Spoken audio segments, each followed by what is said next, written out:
Namo tassa bhagavato arahato samma sambuddhassa. Namo tassa bhagavato arahato samma sambuddhassa. Namo tassa bhagavato arahato samma sambuddhassa.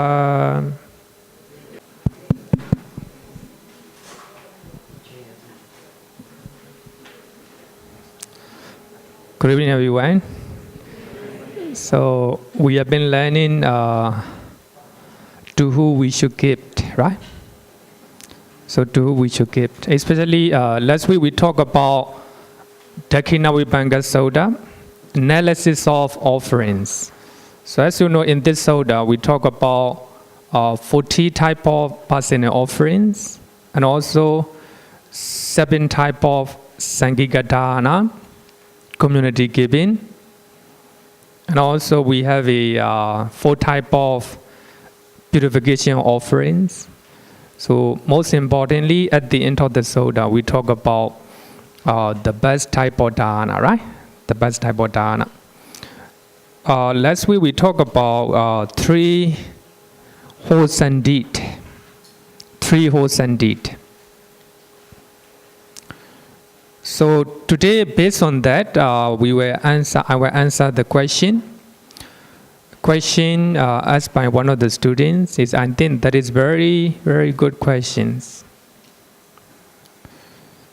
The best kusala deed is that which has 3 roots: alobha, adosa, amoha.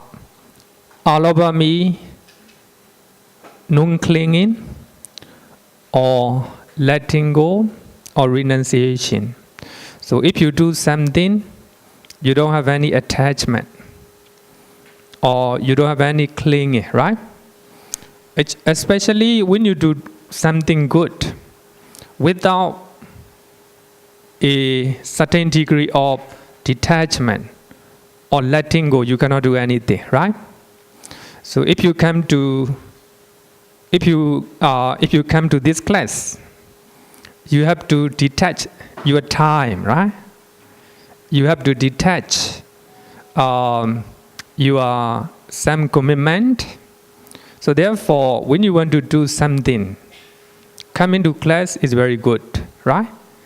So without alobha or non-attachment or letting go, you cannot come to the class. So therefore, when you do dana, you have to detach what you belong to, right? Or when you are helping the temple, you have to let go your time and some of your commitment. So therefore, wherever we do good things, we must have alobha. Without alobha, you cannot do anything good, right? See, the opposite of alobha is lobha. So wherever you do bad things, lobha is a company, right? The opposite.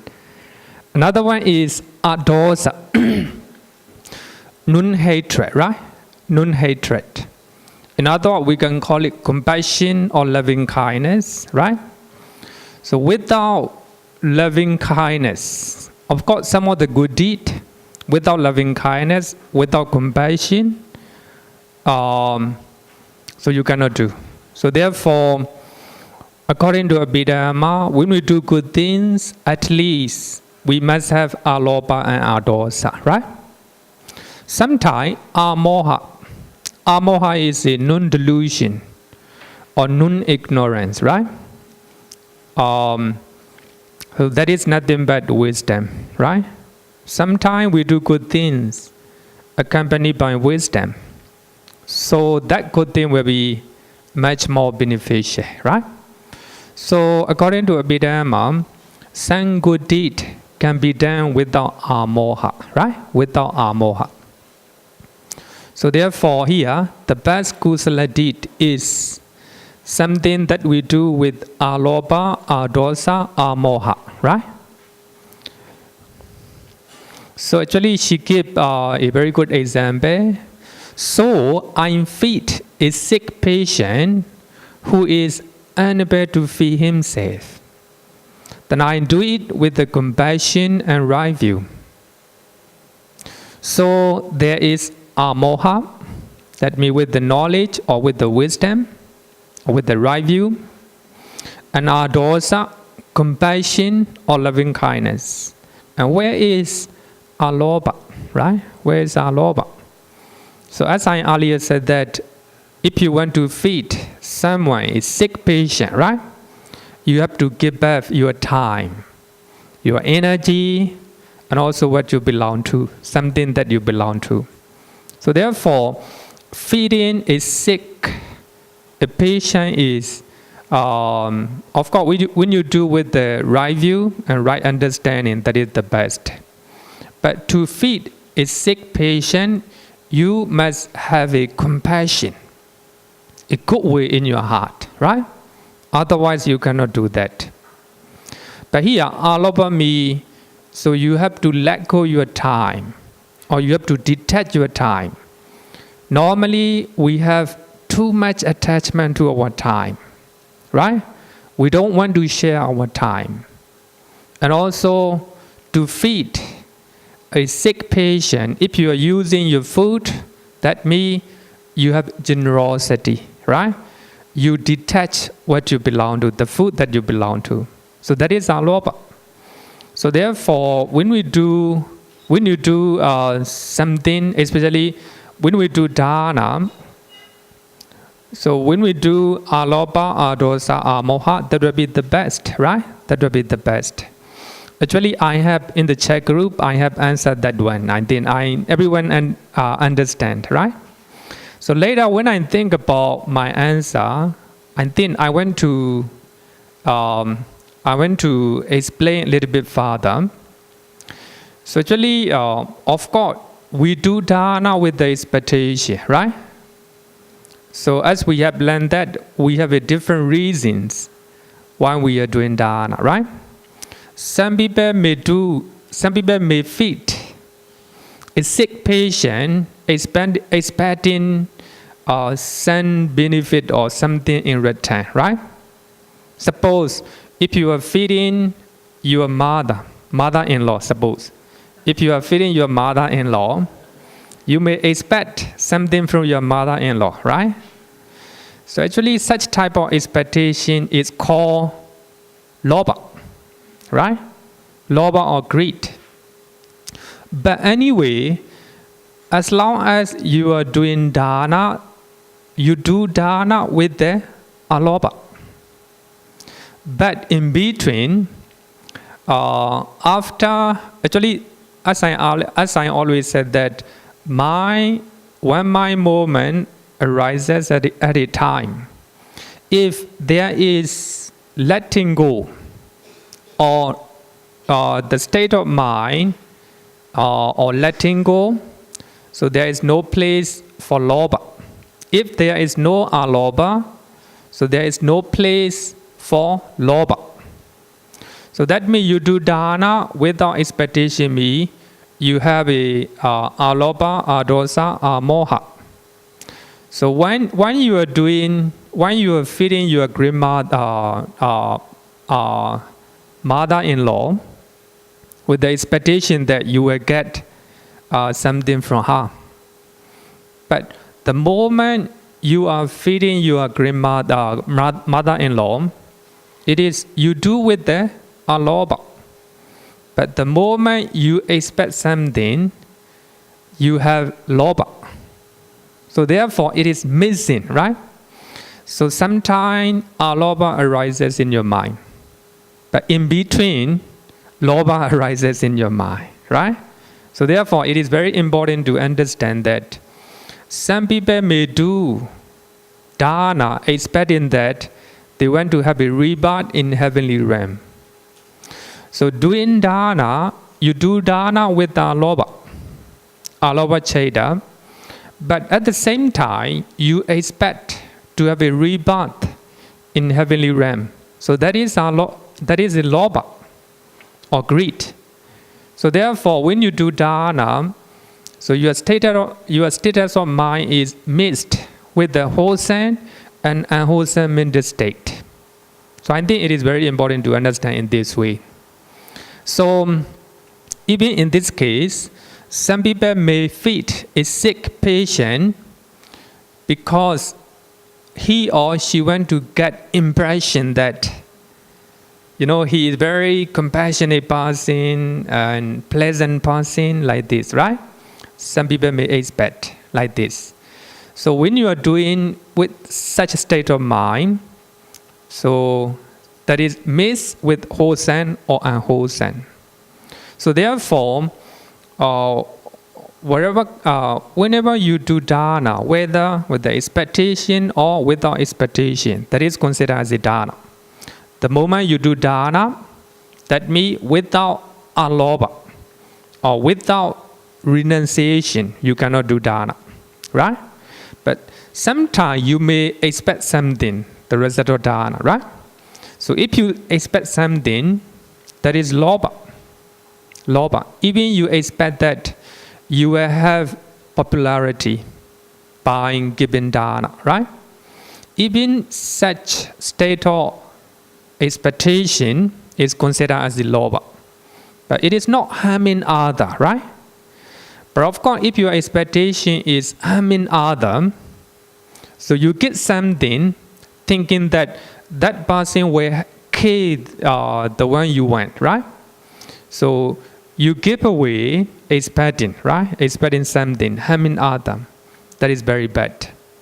But someone may do dana expecting that he or she will be very popular in the society, right? So such mental state is not harmful, right? Not harmful. So of course, if we do dana without expectation, the best, right? The best. So therefore, in Patthana, the last book of Abhidhamma, Patthana, we have one condition. It's called Upanechaya. So kusala dhammo, akusalasa dhammasa, upanechaya pachena pacheyo. Sometimes we do dana, we do good things, either dana or sila or meditation. So based on that, you produce a state of unwholesome mental state. You do dana, based on that dana, you are proud of yourself, right? I have done I contributed a lot. Then sometimes because of your sila, you have proud of yourself. I have observed sila, they haven't observed, right? So because of good deed, you produce unwholesome mental state. And sometimes because of unwholesome deed, and you do good things as well in the Patthana and Abhidhamma, right? Suppose you kill somebody, but you think about your unwholesome action. So to compensate that unwholesome action, you do a lot of good things, right? So because of unwholesome action, you do good things. So like this. So sometimes while we are doing something good, either dana or sila or meditation, but in between, so there may be a lot of negative mental state, right? Negative mental state. But of course, if we do good things, or if we do dana with the wholesome mental state, alobha, dosa, moha, that will be the best, right? That will be the best. It's not really easy to do such one, right? At least we must have certain type of expectation, right? Certain type of expectation. But here, remember that you expect the welfare of recipients, right? Suppose you give away to poor people. So you expect that, so their life will be getting better because of your good deed. It is not expectation, it is not lobha. It is compassion, right? Compassion. I think today we have to learn one Sutta, a Velāma Sutta. So in that Sutta, we have to learn loving kindness, right? Then I will explain a little bit further what is metta or loving kindness, right? So when we expect something good for other people, so that is called loving kindness or metta, right? Metta. Any question? Okay. Let's go to the next question. This one is some people who earn big income donate to certain institution or charity approved by the government in order to pay less tax. I think we have to pay attention to this one, right? Sorry? Tax exemption, right? Tax exemption. And at the same time, benefit some charity organization. It is a win-win situation. It is a good dana when the donor actually derives some monetary benefit from it. As I earlier said that, we do dana without alobha, we cannot do dana, right? Without renouncing your money. So your dana may not wear right. Your dana will not be materialized, right? Materialized. So therefore, when you are giving away your money to institutions or charities approved by the government, so you do with alobha. But the moment you expect something, tax exemption, right? Exemption. You do it with, at the time, lobha, right? You have a certain kinds of expectation, right? I think that it depends on our intention, right? Our intention. Some people may misuse this rules and regulation, right? Such dana may not be good, right? But the moment you give away, you donate to institution, then you are expecting that you will have you'll be able to pay less tax, right? And such mental state is not good, right? Even though it is a win-win situation. So anyway, it is also considered as a dana. Dana mixed with the lobha, right? Dana with the mix with the lobha. So I think that is also very beautiful example. Very beautiful example, right? So now I have some questions that I didn't write down. So one question is related to Dakhinavibhanga Sutta that we have learned, right? So in that Sutta, Gautami offered a pair of cloth to the Buddha, right? And the Buddha rejected. The Buddha said, give it to the Sangha, right? Give it to the Sangha. But Gautami insisted. Second time, third time, and the Buddha also rejected. And the Buddha said that, give it to the Sangha. If you give to the Sangha, it will be more beneficial, right?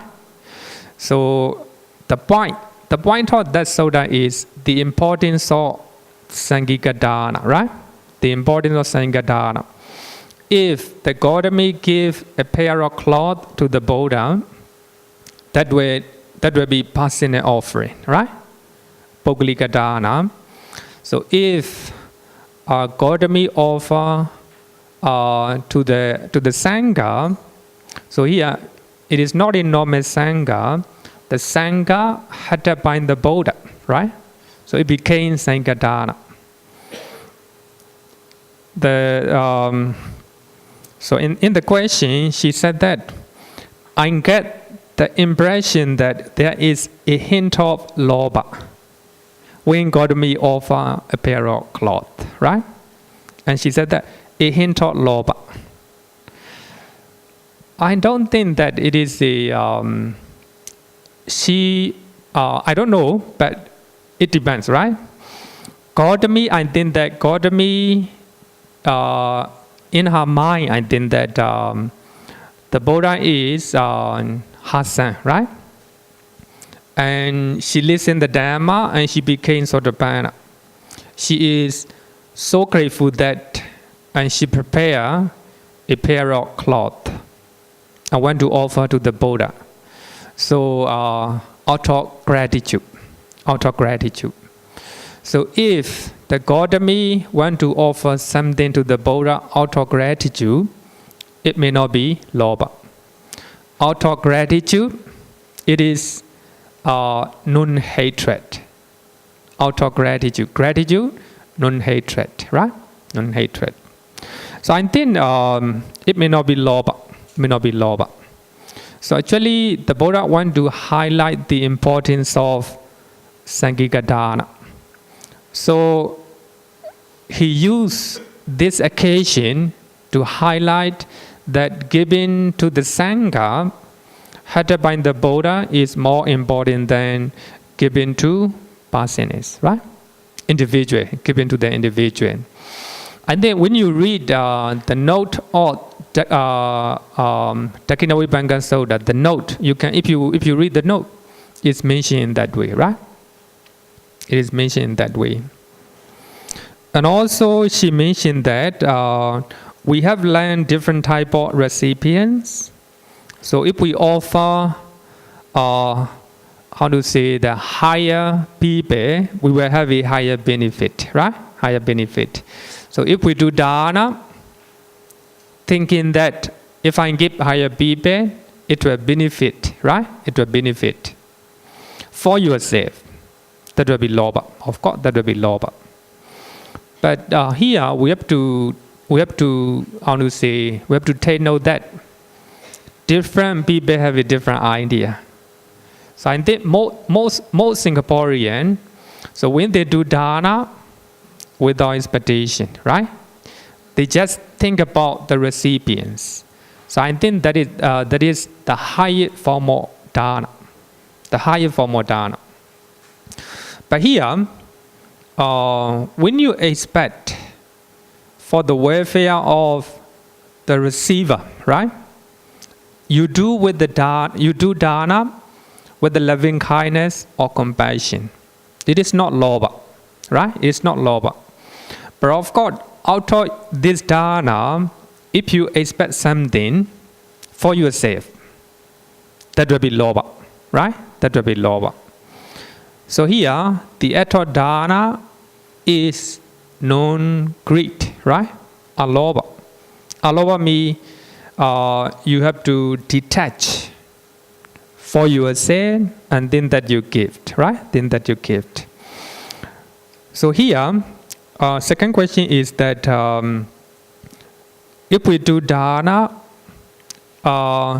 with the higher people, thinking that and we will have a greater benefit, right?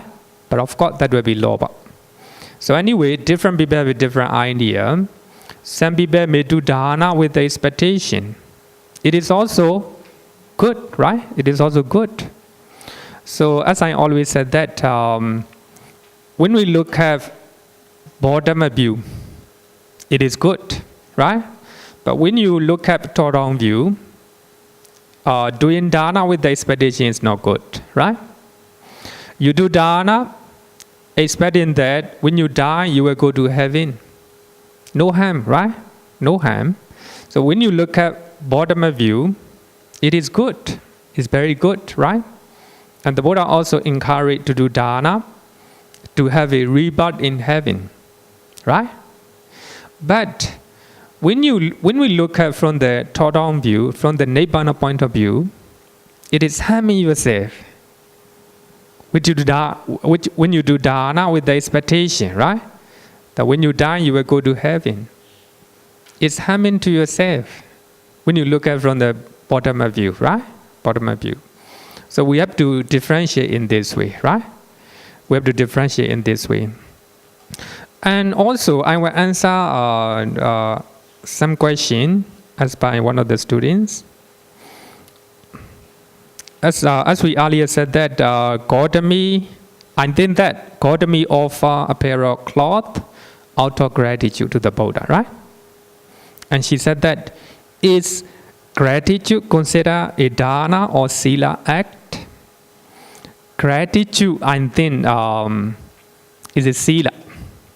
Is a sila, not dana, right? gratitude is a state of mind. Because of that, right? Then we have a good intention, right? Good action.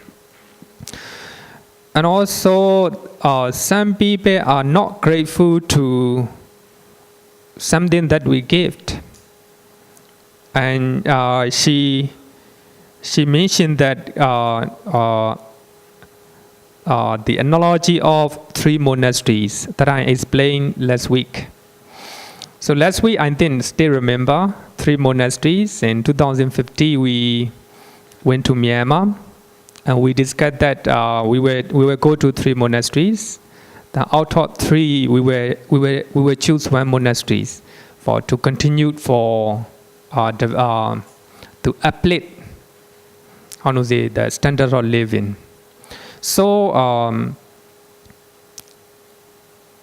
we offer 2,000 plus, right? 2,000 plus, and we told them to show receipt, and we tell them to buy some the cloth or something for their students. So 2 monasteries can provide receipt or the receipt. 1 monastery cannot. So the reason is he used that money for the building of monasteries. So at that time, they are making a building. They are building a. So they use the money for the building, and they use things that they already have, right? So when we ask for the receipt, they cannot provide, right? They cannot provide. So I think that the chief monk is not using the money for himself, but to uplift his monasteries, right? So he is using that money for the welfare of his students, but misusing our donation is not good, right? It's not good. It's not honest. So therefore, we decide not to choose that monasteries. So 1 monastery is careless. They do not maintain their monasteries. So therefore, we forget that monastery as well. And the other one is very well maintained. And also they are educating the poor Samanera in their monasteries. So therefore, we choose that monasteries. But here, regarding with the gratitude, but of course, they will be very grateful to our offering, right?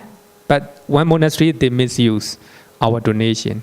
So they are 3 or all the monasteries, they are very grateful to us because we contributed a lot, right?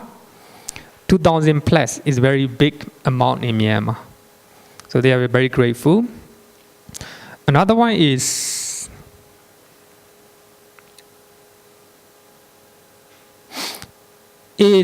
ungratefulness akusala?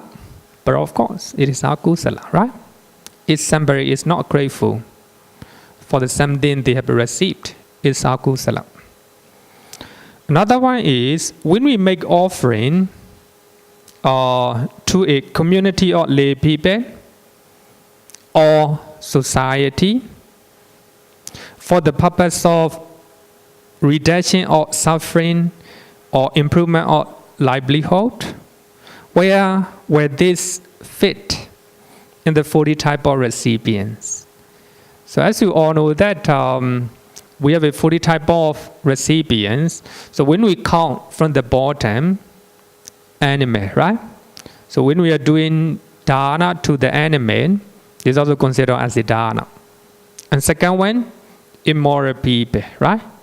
So if the community of people are immoral, so it will fit to that second category, right? So if they are moral, it will fit to third one, right? Okay, so that's all. I hope that you will have a better understanding about the dana, right? So by listening to all these questions.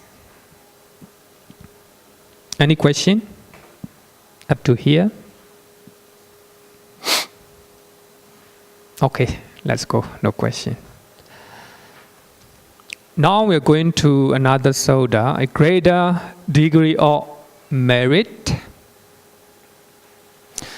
In Velāma Sutta, in Goda Nikaya, chapter 9, Sutta number 20, then you can look at page number 1274. 1274.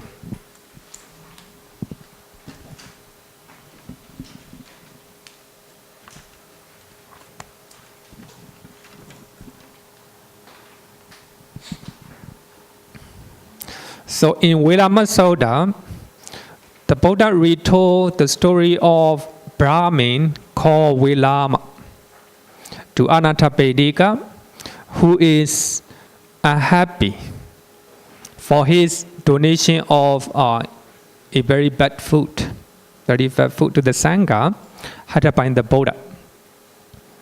And also the Buddha related this story to a greater benefit of giving. The greater benefit of giving. So in this Sutta, we can learn not only dana but also sila samadhi panya. Sila samadhi panya, right? Not only dana. I think that is a very beautiful Sutta to learn. So in this Sutta, the Buddha mentioned that Brahmin Velāma is himself in his previous life. I hope that you have read the Sutta. So we are not reading the whole Sutta. So I will just highlight some of the important paragraphs, right?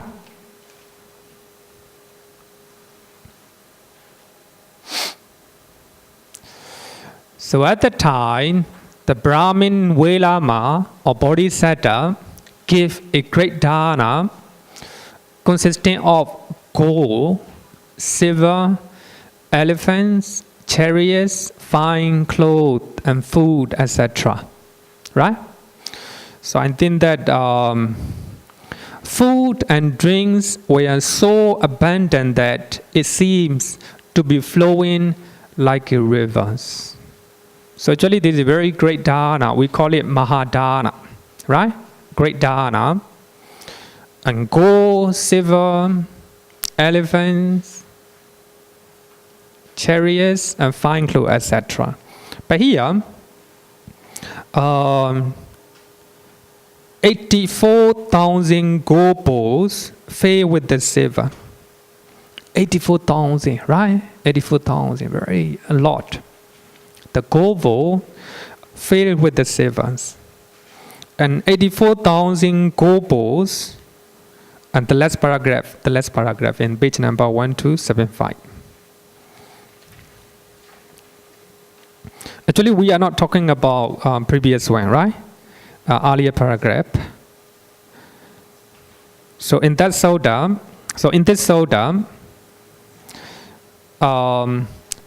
Anathapindika came to the monasteries, and the Buddha asked whether you are still offering food to the Sangha. And Anathapindika said that yes, he still do that, but the food he offer is coarse, not very good one, right? So here, he said that the food consists of broken rice, accompanied by rice gruel.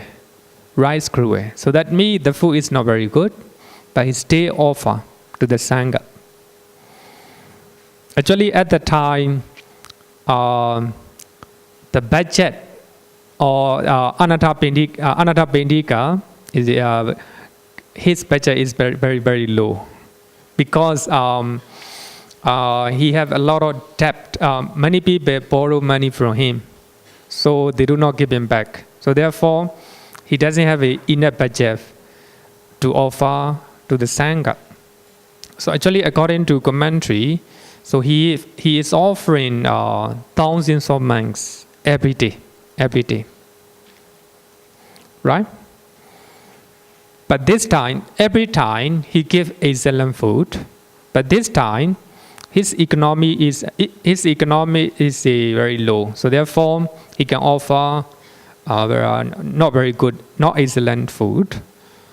So the Buddha said that whether you offer good or bad food, but you are offering to the Sangha headed by the Buddha. So if you are offering respectfully, and you will have a the greater benefit, right? Greater benefit. So based on that, the Buddha talked the story of Velāma Brahmin, right? Velāma Brahmin. Then I hope that you have already read, right? Already read it. So at the time, the Brahmin Velāma gave a great dana. Here, 84,000 silver bowls filled with the gold, right? And 84,000 bronze bowl with the bullion, and 84,000 elephants. I think you may not believe, right? A lot. But I think that in Pali Canon, we have a Chatura Siddhi. Chatura Siddhi.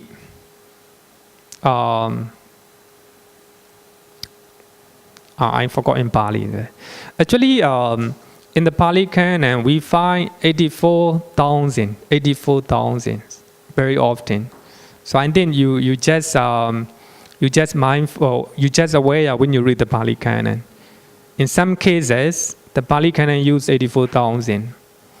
And also, I don't know whether you know that King Asoka, he donated 84,000 monasteries across the continent, right? And also 84,000 chaityas. And also 84,000 wells. So he donated a lot, right? Then I think that is a idiomatic expression. Just want to show that he donated a lot, right? But if you can take it literally as well. But if you do not believe it is a literal expression, you can take it as a idiomatic expression, right? There are many cases, right? Many cases.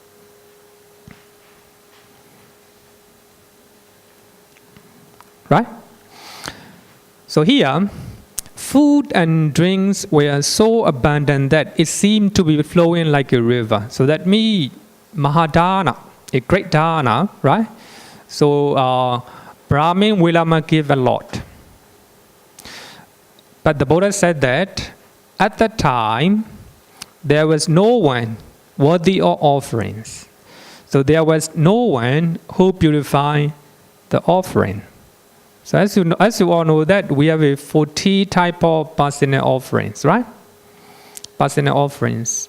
So according to commentary, at the time, so the Buddha said that at the time, there was no one worthy of offerings. No one who purified the offering.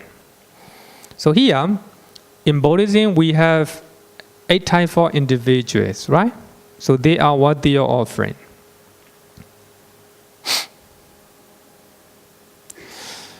Even more fruitful than the great alms offering that the Brahmin Velāma gave, would it be to feed one person accomplished in view? Deity Sambhana. One person accomplished in view, so that means stream in Tara. Sotapanna. Commentary mention it is a stream in Tara. Right? Commentary mention.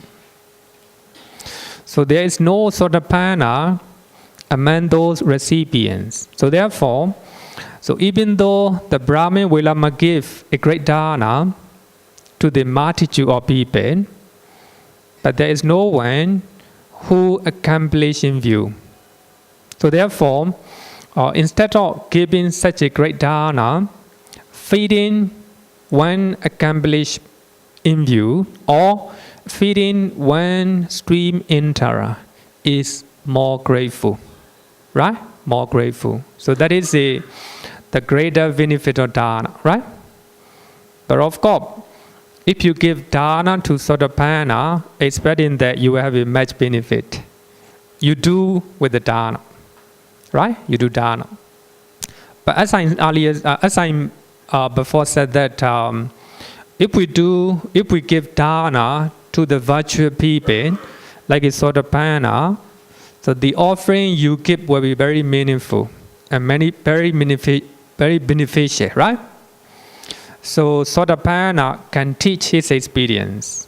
So he can, from his experience, from his teachings, many people will have a benefit, right? So therefore, it is very beneficial.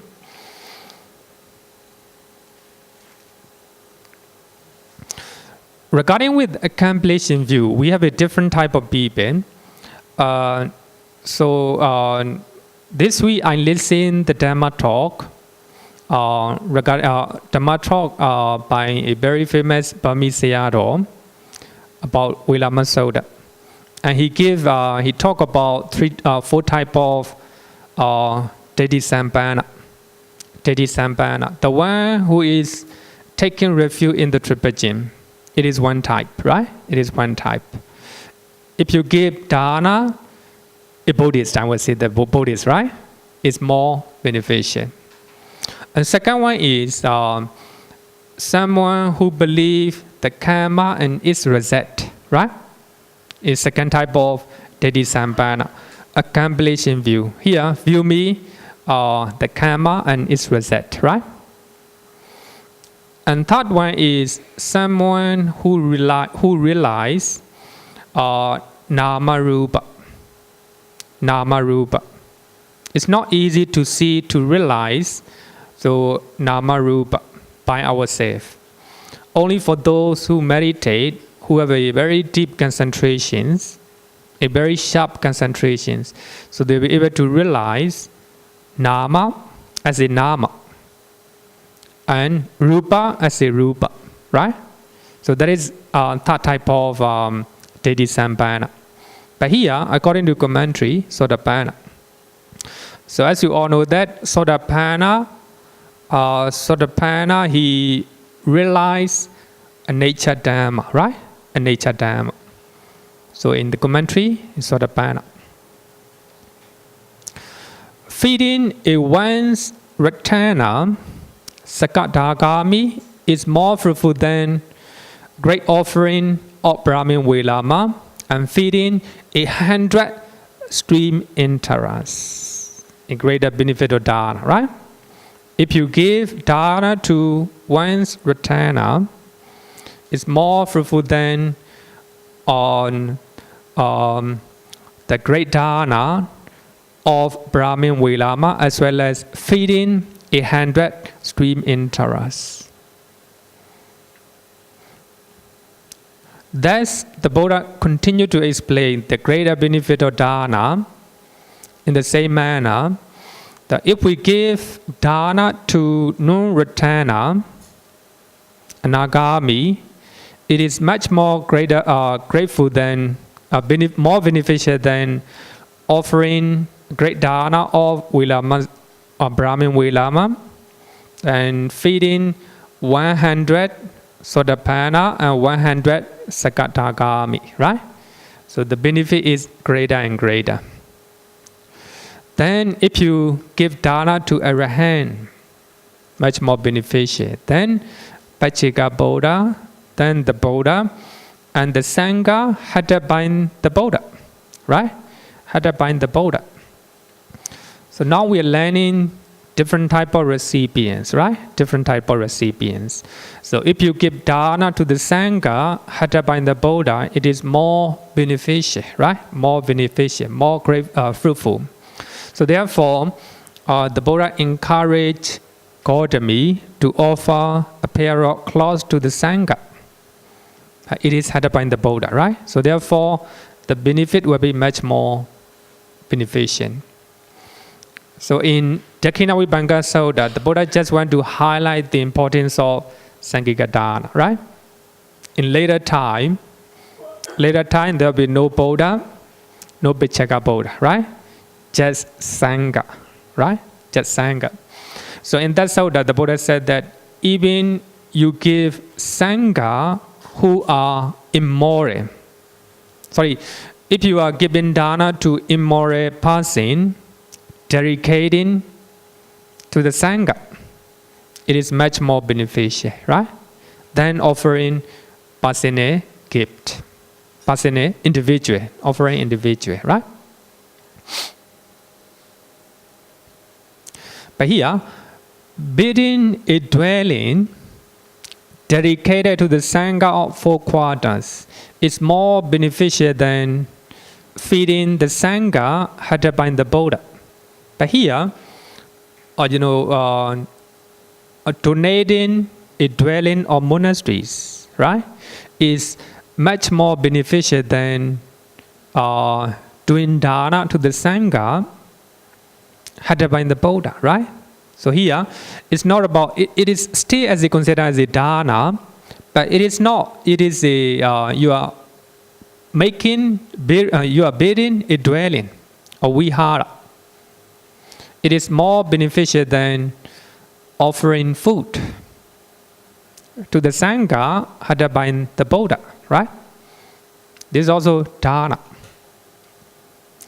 Another one, going for refuge to the triple gym with the placid mind is more beneficial than, more fruitful than building a dwelling. So actually, going for refuge is very important, right? So you have a faith in the Buddha, and you have a faith, unwavering faith in the Dhamma, and unwavering faith in the Sangha, right? So going for refuge to the triple gym with the placid mind, not normal mind, right? You are really happy to be a Buddhist. You have a strong faith in the triple gym, right? It is more beneficial than offering a dwelling. But this one is not a dana, right? It's not a dana. It became higher, right? So you sacrifice yourself, right? Even you are threatened. If you become a Buddhist, we will kill you. Then you will not change, right? You will not change. Such one, right? Next one, undertaking the 5 training rules, 5 precepts with a minor confidence is more fruitful than offering great dana of Brahmin Velāma and feeding Sotapanna, Sakadagami, Anagami, Arahant, Pichaka Buddha, the Buddha, and offering dwelling and going for refuge to the triple gym. More beneficial, right? More beneficial. Here, 5 precepts. So the reason is the commentary mentioned that you are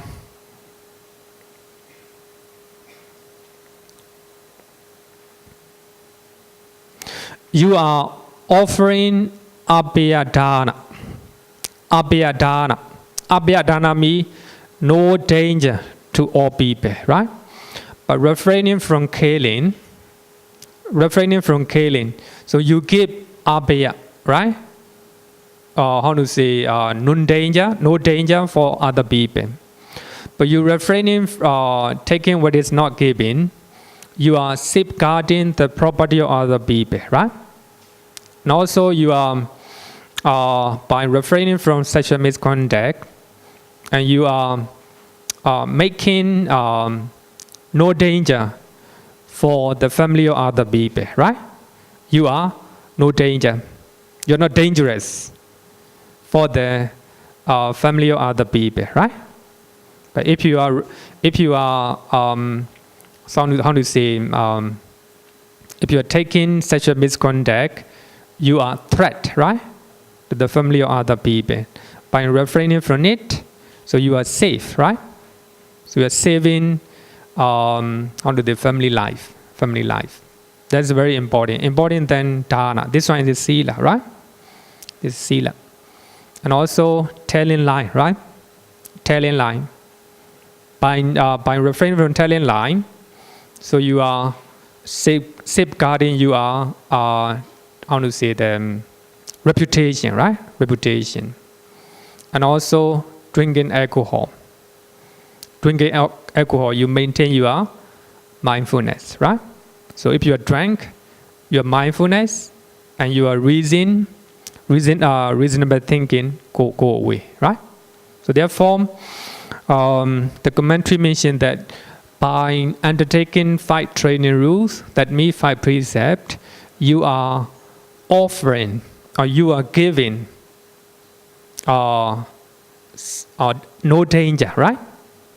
No danger to the society. That's a very important.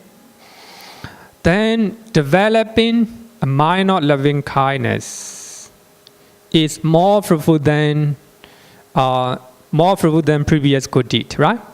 Not only this one, actually, developing a mind of loving kindness is more fruitful than the rest of the other, right? The rest of the other. That's very important. The reason is we keep precept because it comes from loving kindness, compassion, right? Loving kindness, compassion. This is the root. Because of loving kindness, you keep precept. Because of loving kindness, you do dana. So that is the root, right? That is the root. So therefore, it is more beneficial than previous good deed. Without loving kindness, you cannot do dana. You cannot keep precept, right? You cannot keep precept. So here, even though we see metta, we must understand it is included loving kindness, compassion, or twisted joy, equanimity, right? We have to take all these one. Developing a mind of loving kindness, even for the time it takes to pull it counts adder. So that is also idiomatic expression, an idiom. Even for a short time, right? Even for a short time. If you develop loving kindness to other people, so that is more meaningful, more fruitful than undertaking 5 precepts, right? And also more important than taking refuge, and more important than dana, right? That is, we call it samatha, right? Samatha. The commentary mentioned it is a metta jhana. Metta jhana. Actually, I think that sometimes the way commentary mentioned is sometimes sometimes not logical. I will say that not logical, right? Not logical. So here, it mentioned even the 5 precepts. That means 5 precepts is the unshakable sila the moment you attain magga, right? So I think it is not. It's not. I think not logical, right? It's not logical. Developing a mind of loving kindness. That is the samatha, right? Samatha is better than or more fruitful than sila and dana. The reason is everything, every wholesome deed comes from our heart, right? Without compassion or loving kindness, you cannot do dana, you cannot do sila, you cannot observe sila, right? So therefore, it is. The next one, the last one is developing the perception of impermanence. Perception of impermanence, a nature sanya. Just for the time of a finger snap, right? Just for a while. So if you develop the perception of impermanence just for the time of a finger snap, it's more fruitful than all previous good deeds. So when you read the Sutta, when you read the last paragraph of the Sutta, you will understand that. So developing the perception of impermanence is much more fruitful than dana, sila, and samatha, right? So actually here, in this Sutta also, we can understand that a nature understanding a nature, the power, the nature of a nature is very important, right? Very important. Then I hope that you understand why it is important, right? Then I have given you a story um, if your parent die, right? If you cry, that means you do not understand a nature Dhamma. You don't have perception of impermanence. Even though you are a Buddhist, even though you keep precept, even though you meditate, you attain concentrations, then if your beloved one died, you were crying, right?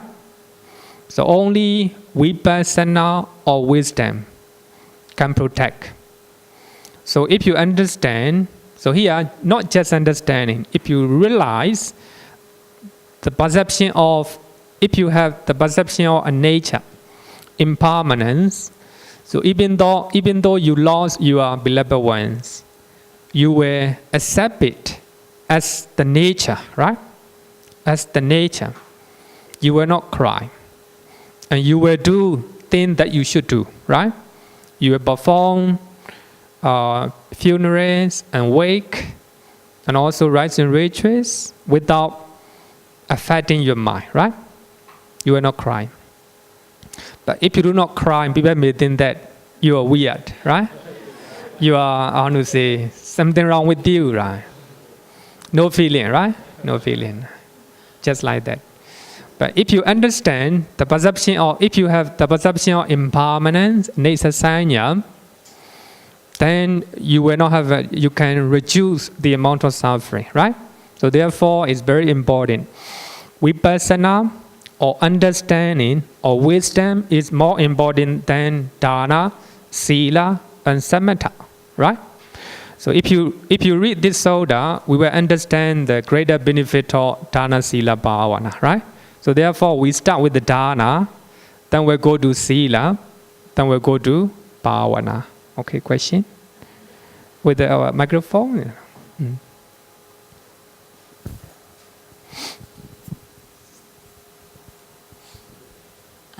Bhante, so because when we are in this subject for the more fruitful things to do, like comparing like dana, then down to the like the metta meditation. So I remember on the Tuesday night when I attended the other Bhante lesson, right? He's talking about the karma.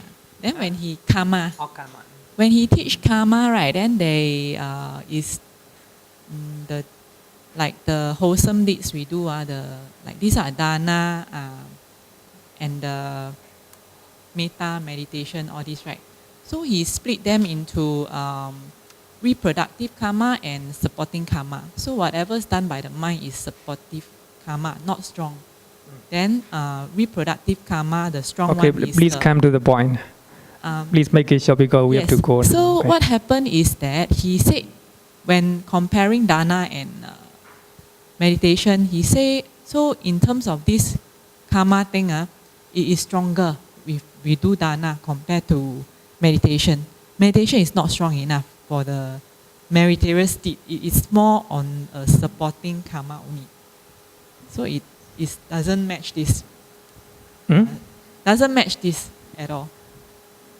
Actually, we cannot say it doesn't match because we have to think the way we look at.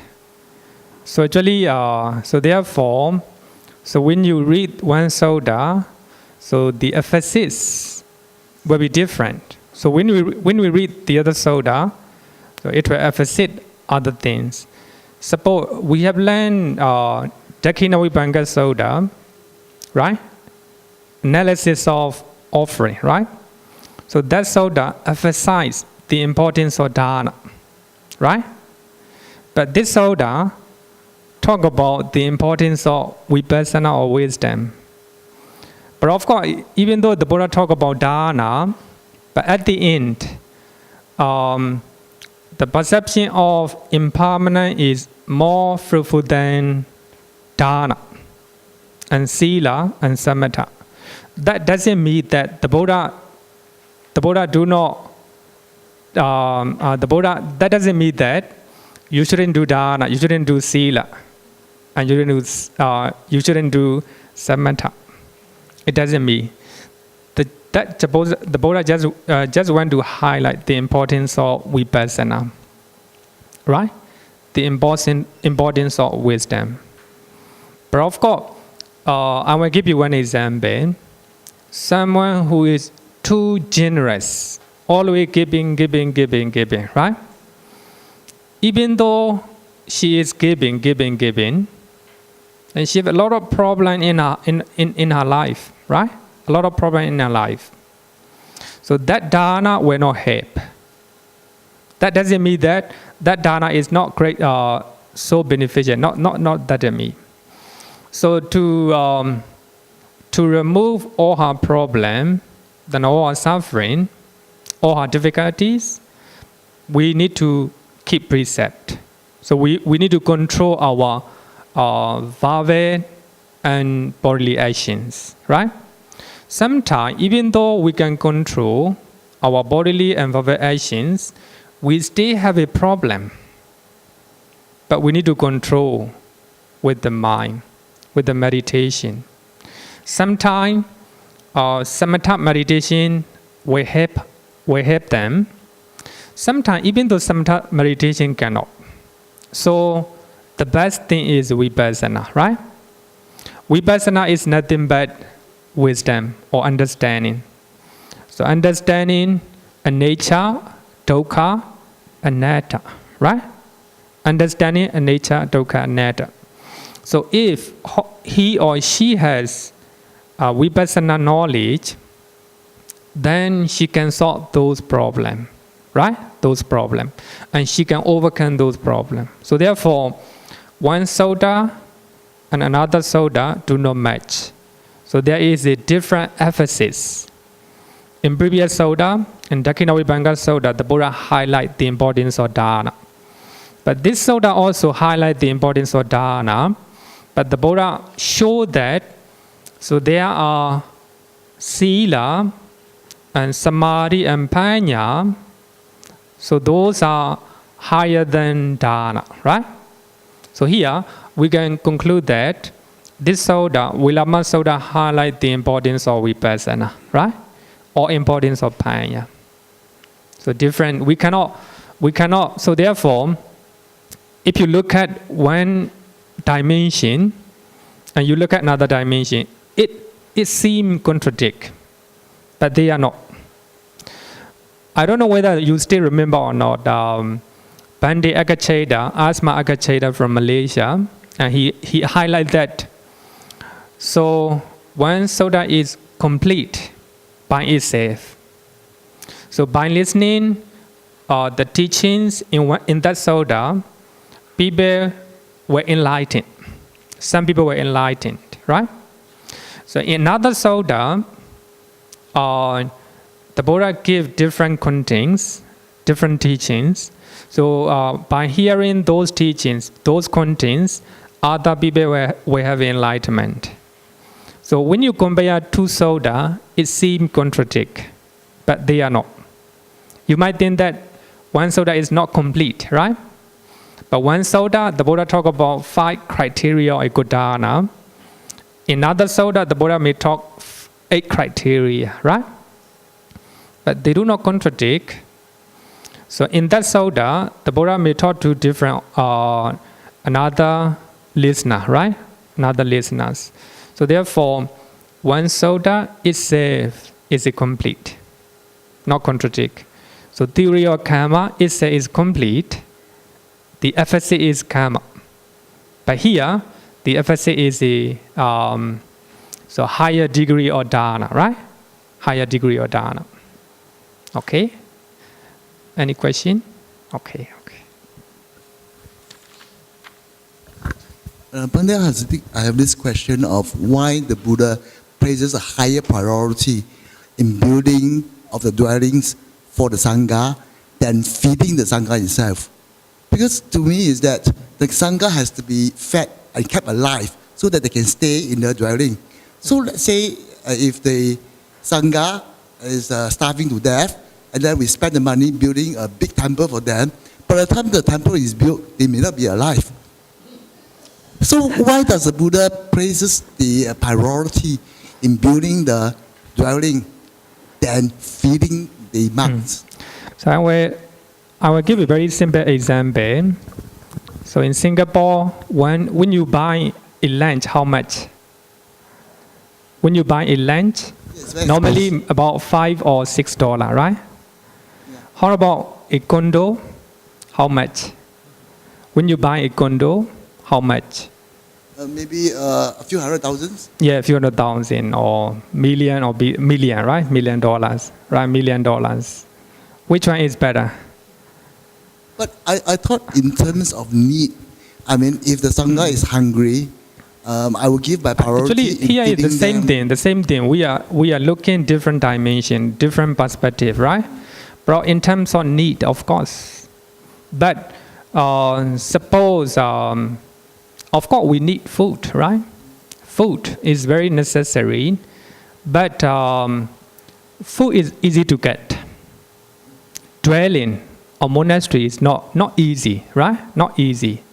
So offering lunch to the Sangha, not difficult. But offering dwelling or monastery to the Sangha, very difficult. So which one better? So we have to look at it in this way, right? So different dimension or perspective, I think. Thank you. Okay, thank you. Okay, let's go because I want to show. I want to conclude to who we should give, right? So that we have learned 3 factors of recipients, right? 3 factors of recipients. Chalingadana Sutta, and the Buddha said that the recipients are devoid of attachment. That means loba, right? Loba or raga. So the recipients are practicing to remove attachment. Someone who is practicing to remove attachment. And the recipients are devoid of hatred or are practicing to remove hatred. The recipients are devoid of delusion or practicing to remove delusion. So here, the way we are talking is we are comparing, right? A better recipients or better beneficiary,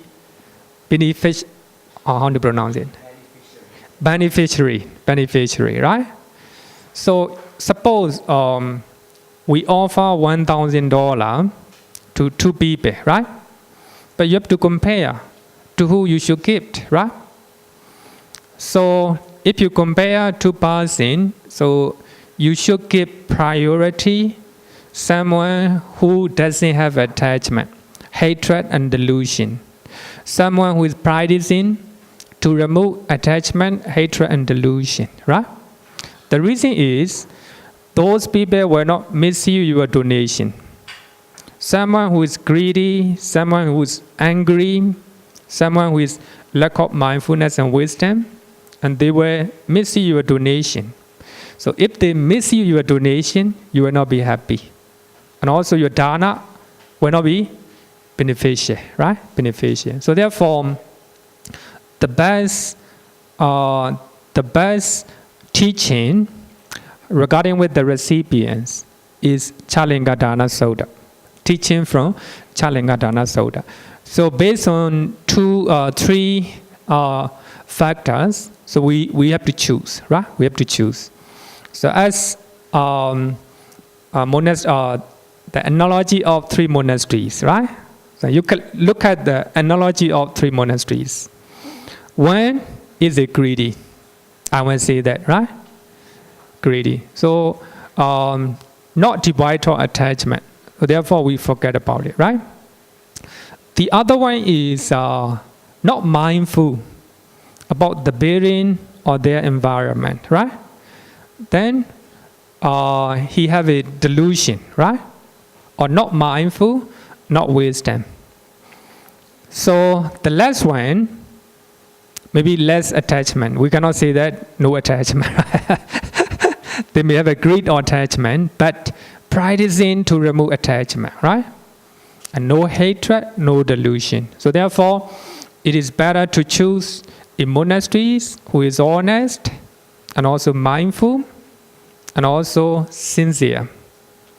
Then by donating money or everything they need, we're very happy, right?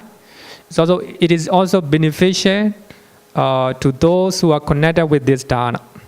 Not only recipients, but also the donor as well, right?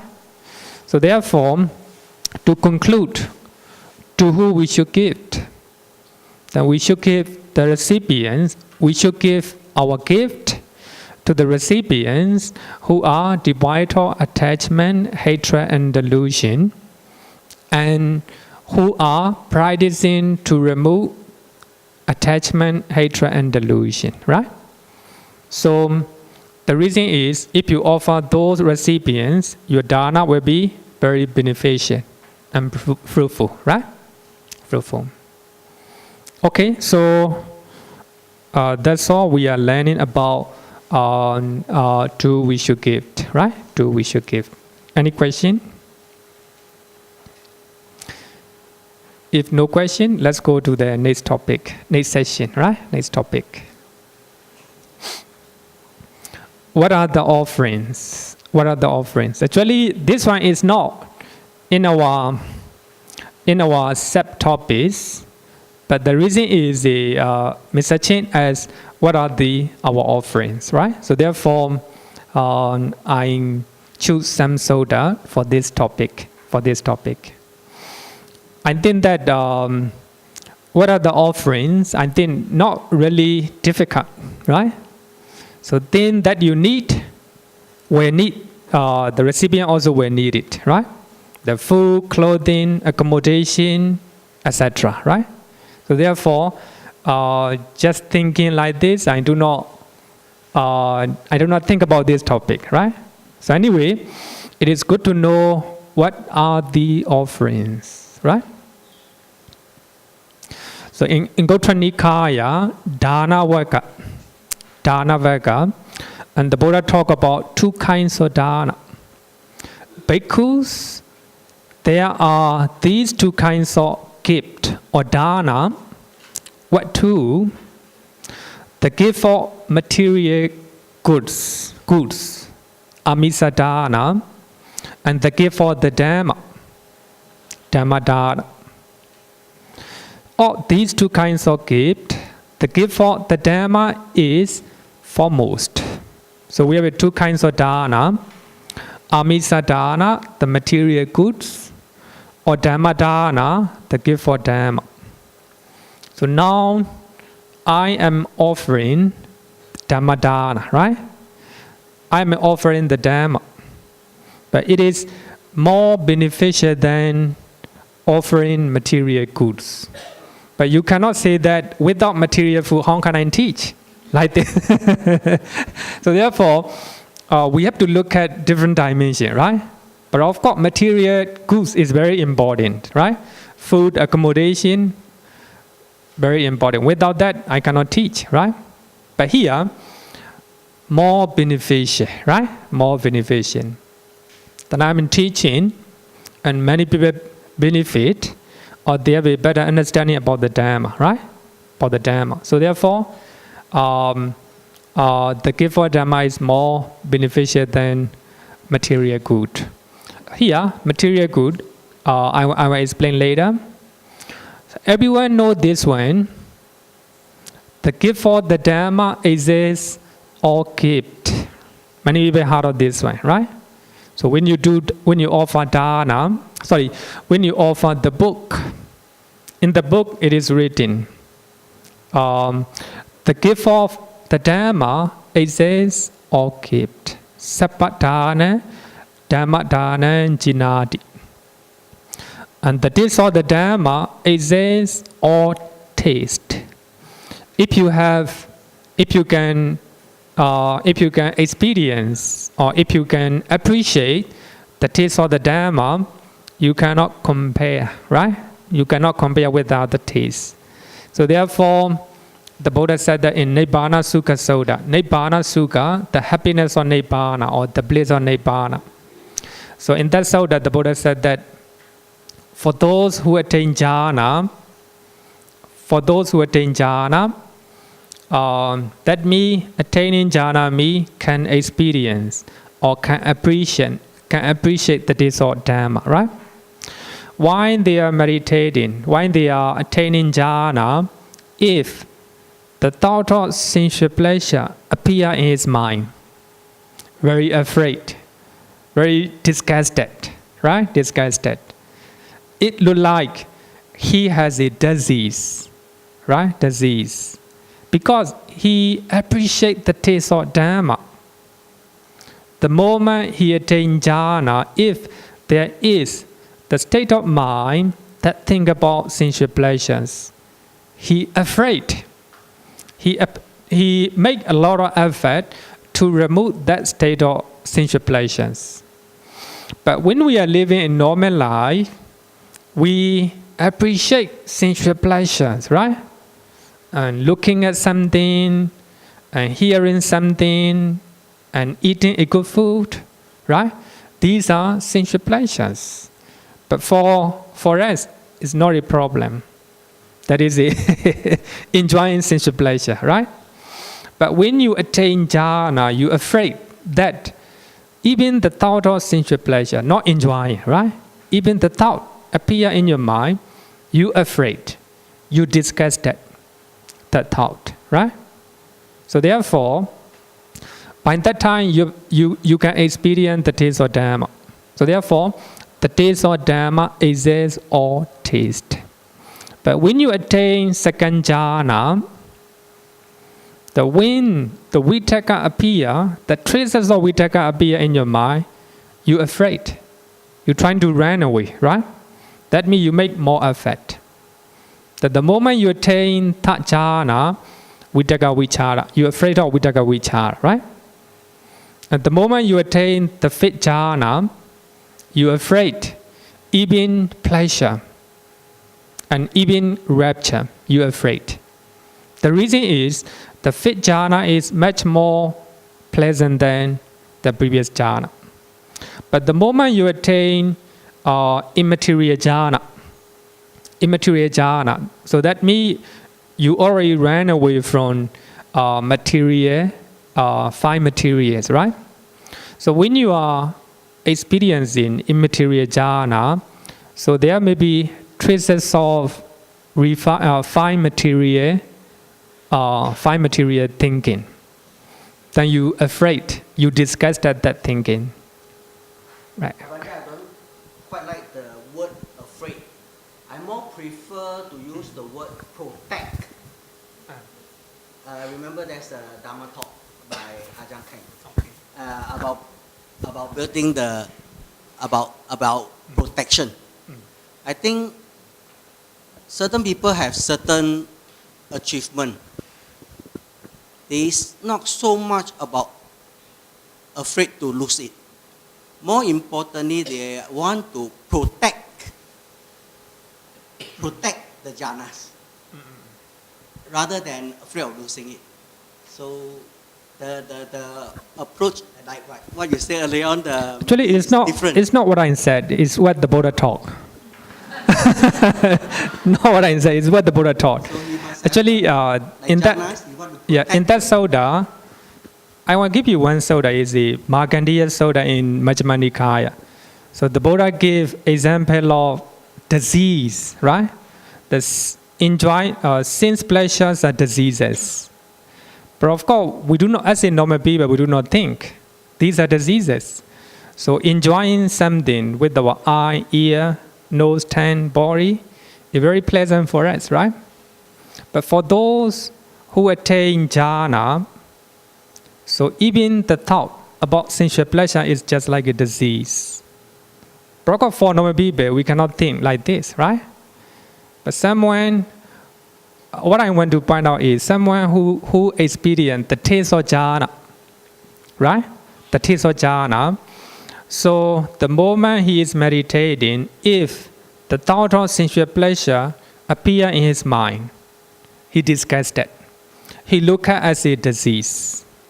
So there actually, it's not what I taught. It is what the Buddha taught, right? In many suttas. So therefore, of course, that is we can call it protection as well. We're trying to protect, but we not only fear, we disgust it, right? We disgust it. Okay? So therefore, the taste of the Dhamma exists or taste. The taste of jhana is, the taste of jhana exists, the taste of sensual pleasures. But the taste of Nibbana exists jhana. Not only, needless to say, for the sensual pleasure, right? Sensual pleasure. The delight in the Dhamma exists or delights. This is the eradication of craving conquers all sufferings. So if you conquer craving, so you will conquer all sufferings, right? All sufferings. So actually the most popular one is the gift for the Dhamma exists or gift, right? Or gift. Okay? So regarding with the material goods, so we'll talk about Bahupakara Sutta from Itiodaka, Sutta number 107. So in that Sutta, the Buddha said that monks, Brahmins and householders are very helpful to you. They are very helpful to you. They provide you with the requisites of robes, alms food, lodgings, and medicines in time of sickness. In time of sickness. So we can say that as when you offer to the Sangha, so you can offer 4 things: robes, alms food, lodgings, and medicine, right? So we can call it amisadana, right? Amisadana. We can call it amisadana or material goods. But offering amisadana is, how to say that? Offering the Dhamma is much more beneficial than offering robes, food, lodging, and medicine. So that doesn't mean that you don't need to offer all these ones. That doesn't mean, right? But of course, you have to offer these 4 things, but if you can enlighten a monk or a nun by your teaching, that will be more meaningful. That will be more beneficial, right? Actually, at the time of the Buddha, later I will talk about this, householder called Cheta, and he teach the Dhamma to the monks, right? Some monks benefited from his teaching, right? So, of course, he also donate 4 requisites to the Sangha. Sometimes he teach the Dhamma to the monks as well, right? To the monks as well. It is offering Dhamma is much more beneficial than amisadana or material goods. So yeah, regarding with the offering, what to offer? You can offer robes, you can offer alms food, lodgings, and medicines. You cannot offer money. Later I will touch on that, right? I will touch on that in detail, because regarding with the money, you can donate, but we have a procedure how to receive it, right? So for the time being, donating money, and also how to say that receiving money is very big issue, right? Big issue. I will touch on that in detail. So when we learn sila, right? When we learn sila.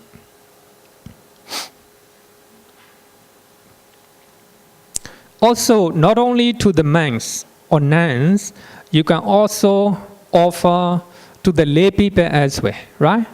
The clothes, the food, lodging, as well as the medicine, right? It's also dana. And you can even give to the animal as well, right? So if you are giving clothes to your animal, and some people wear the dog, right? And cat, right? It is an offering. It is an offering the robe or the cloth, right? And also the food, lodging, and medicine. And some people keep their dog and their cat in a how to say, small house, right? Small house. That's also considered as a dana, right? As a dana. And also medicine for them, right? Medicine for them. And humans are the Buddha said that humans are very helpful to Brahmins and householders. As you teach the Dhamma, as you teach them the Dhamma, that is good in the beginning, the middle, and the end, with the correct meaning and wording. But of course, if you teach the Dhamma with the not correct meaning, not correct one is not good. Very dangerous, right? It's dangerous. In Alaggadupama Sutta in Majjhima Nikaya, Sutta number 21 or 22. So in that Sutta, the Buddha said that if you grab the snake wrongly, very dangerous. But if you grab the snake in a right way, so it's very good, right? So just like that, so when you treat the Dhamma in a wrong manner, it's very dangerous, right? Just like grasping the snake wrongly, right? So when you grab the snake in the tail, right? Very dangerous to you. So of course we have to look at it in that way as well, regarding with the Dhamma, right? Must be correct meaning and correct wording. And you explain the spiritual life in its fulfillment and complete purity. Actually here, when I write advertisement of this class, I emphasize you will have chance to learn what the Buddha taught in his own word, right? Normally, I may add my own opinions. My opinion may get wrong, right? But by reading the suttas, you can also, by yourself, right? And you can understand by yourself. Of course, I try not to deviate from the original teachings, but sometimes may go wrong, right? Just like grasping the snake in the tail, right? Normally, I'm trying to not to deviate from the original teachings, right? Original teachings. So this one is not my writing, from the Sutta itself, right? Sutta it says, you proclaim the spiritual life in its fulfillment and complete purity. And the Buddha said that means this spiritual life is lived with the mutual support. So lay people offer 4 requisites, the monks offer the Dhamma, right? So a mutual support. For the purpose of crossing the flat and making a complete end of suffering. So the reason is to make a complete end of suffering. For some people, the reason may be different. The reason is to go to heaven, right? As just like one of my supporters, my devotees, he said that, Bhante, I will offer you, just send me to heaven, right? For them, the purpose is to go to heaven, right? To go to heaven. But I think most importantly, our purpose should be to make the end of suffering. So in this Sutta, a very famous verse in this Sutta, we normally hear very often. Very often. Actually, it is very beautiful Sutta, a very beautiful verse. Sagara anagara cha ubo inyonya nesita aradayanti sataman yogat keman anotaran. Especially the first 2 lines are very important. Sagara anagara cha. For those who have a home, lady body. Let's talk about lady body. For those who do not have a home, homeless. The monks are homeless. They don't have any place, right? So, ubo inyonya nesita. They depend on each other, right? they have to depend on each other. Here, I think in next Sutta also, the Buddha highlight this one. As a Buddhist monks, so we have to depend on lay devotees. If we do not depend on lay devotees, that means not a good Buddhist, not a good monk, and not a good nuns. So in one Sutta, the Buddha said that as a Buddhist monk, as a monk, so we have to think all the way. So we are dependent on devotees. So if we do not have such thinking, and the pride and ego arise. Why you are saying like this? I am not receiving your offering. I can rely on myself, right? The ego and pride will come. So as a monk, to reduce our ego, to reduce our pride, so we have to think all the time. Actually, we have a 10 points that we should think, that we have to think very often. The Buddha said that.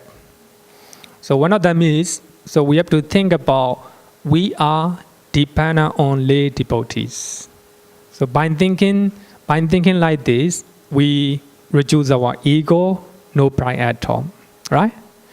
So I think that nowadays, some monks and nuns, they have their own business, right? And they think that they rely on themselves. They do not rely on devotees. It's not right concept. It deviates the purpose of manhood and nunhood. So in this Sutta, the Buddha said that we have to depend on each other, right? And lay devotee offer requisites, and the monks offer the Dhamma. So we are not allowed to do business. That when you read the first Sutta in Digha Nikaya, Brahmajala Sutta, when you read the first Sutta, you can learn the life of a monk. When you read the first and second Sutta, so you can learn the life of a monk, especially the first one. So when you read that Sutta, you will clearly know that the monks are not allowed to do business. We are not supposed to own our company. So that is very important. So we have to rely on devotees. The reason we go for Pinapada is we are, it is reminding that, so we have to rely on lay devotees. So by going for alms give Pinapada, we can reduce our ego and our pride, right? So therefore, I think that according to this Sutta, so we can understand that we have to rely on mutually. We have to support mutually. So the monks, no business, right? If the monks do business, it's not a good monk. But of course, according to Theravada, according to the Suttas, right? According to the Suttas. So we have to rely on lay devotees, right? So therefore, some people sometimes encourage to do business. Then I told them, monks are not allowed to do business, right? If we do business, that means not a good monk, right? That's very important. So, according to this Sutta, right? That means this spiritual life is live with the mutual support. Inya minya nesaya, dependent on one another. For the purpose of crossing the flat and making a complete end of suffering. Any question?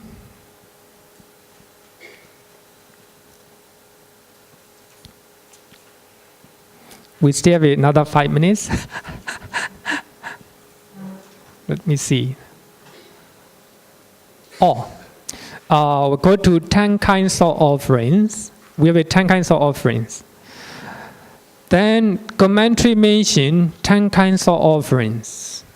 So they are stated in many suttas, such as Dana Mahapala Sutta. So we have learned this one.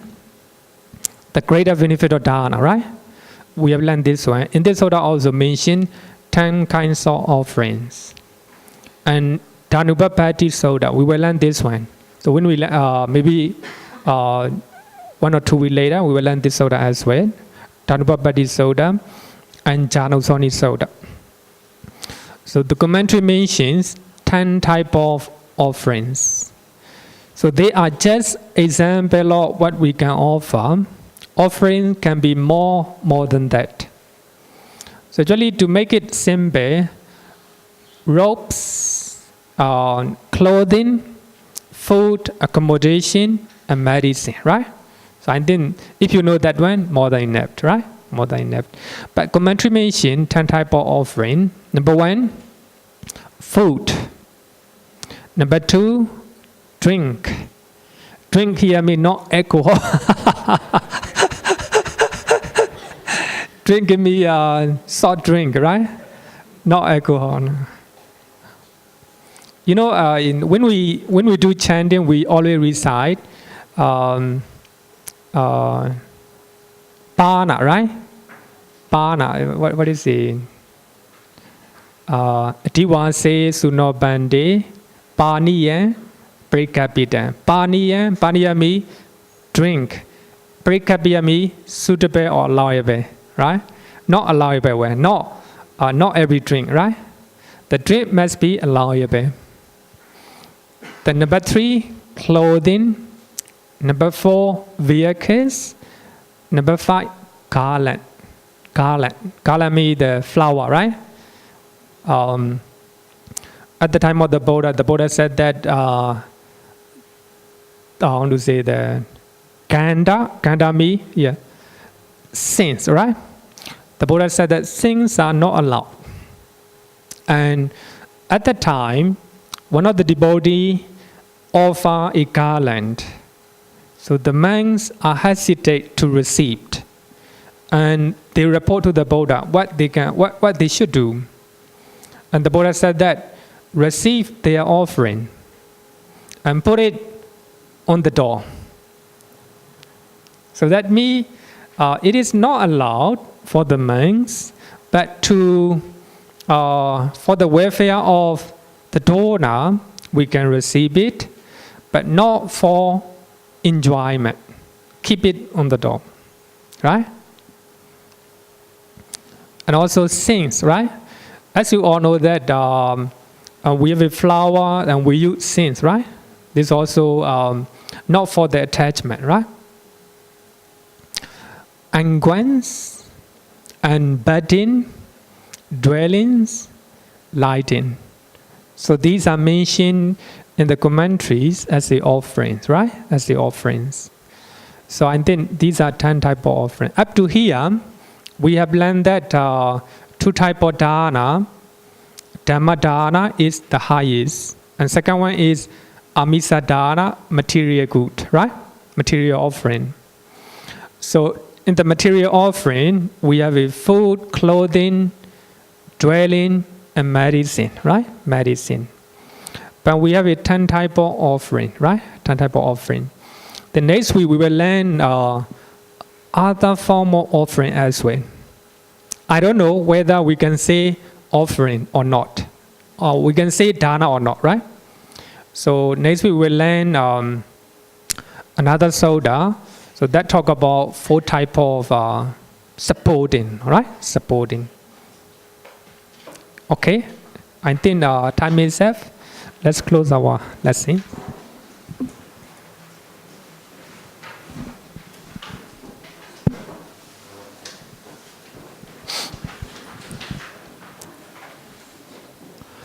Yo vada tambavaro manu jesu sakya muni bhagava kata kecho paragato